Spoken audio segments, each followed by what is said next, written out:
Everything should be on the voice. Bang, bang, we gon' ride out.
Hello, year eights. What I want to do today then is give you a very short introductory video talking about onshape and how we can use it to create the files that we want to 3D print for your buildings to go on the cityscape. Okay, so hopefully you've had a chance to create an account and your teachers let you have a little bit of a play around with the software. So I'm just going to go straight in. So what I want you to do is go click on create and then create a document. Okay, now I would suggest you title this with your name at the start and then call it building. But for now, just for quickness, I'm just going to call it untitled document. I can change that later. So in all seriousness, the best way to get good at any of this software is just have a play around, have a look at it. There are also loads of video tutorials if you're finding it difficult on YouTube and things like that. So if it's something you want to do, just search for it on YouTube and then you can find out you can find out if you're having an issue. So what we're going to do is we're going to first of all create a sketch for our building design, and you're going to be using your shape that you've been using most of the way through the project connected to biomimicry. So the first thing we're going to do is I'm going to click on this top plane, and I'm going to create a new sketch. So click on sketch at the top there. Now the best thing to do is also click on the top so we're looking down on it. Now what I want you to do first of all, just so we get our scale correctly, is I want you to start by drawing a rectangle, or a square I should say. So click on the square icon here and I want you to create a square. Now at the moment we're not worried about the sizes, we'll define that in a second. So drop a rectangle there and now we're going to define the sizes. So I'm going to click on the dimension tool up here. So click on the dimension tool and then measure one of your lines and then change that to 30 millimeters and then measure the other dimension or the other length and the width and then change that to 30. Now what that does is that gives us a square 30 by 30.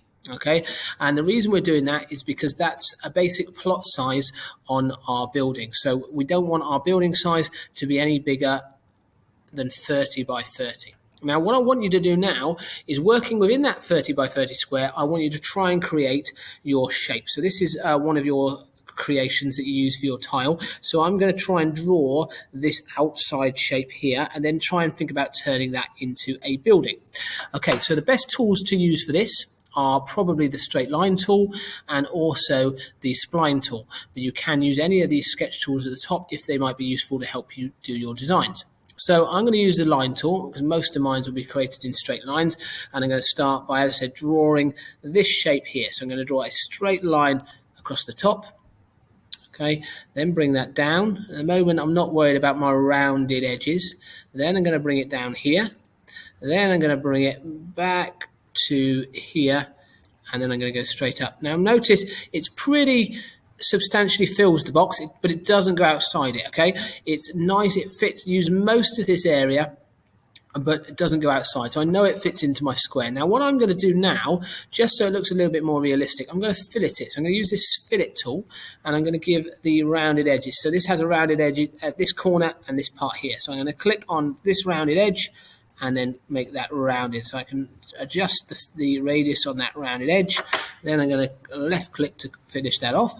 And then I'm going to do the same. So if I click in on these two items, or these two lines I should say, I can then fillet that edge, and then left click to finish that off. Okay, so I've created my shape now. So if I go back into the isometric view, you'll be able to see and zoom in a little bit. So now what I want to do is make that into a 3D object. So I'm going to click on the extrude thing, and I'm going to click escape there. I'm going to select that first, then I'm going to click on the extrude button, and then I can start extruding my shape to make it into a 3D object. So this is my first layer, so I'm only going to make that about 10 millimeters. So I'm going to change that to measurements to 10, and there we go. So there's my first part of my shape.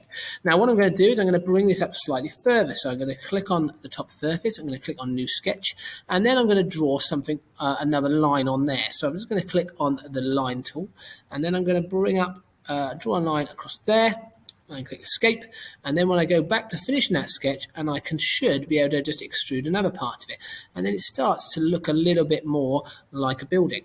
Okay, so again, I can take that surface and keep playing around with it, drawing lines and shapes to make it start to look like maybe a more realistic building. So now if I click extrude, and there we go.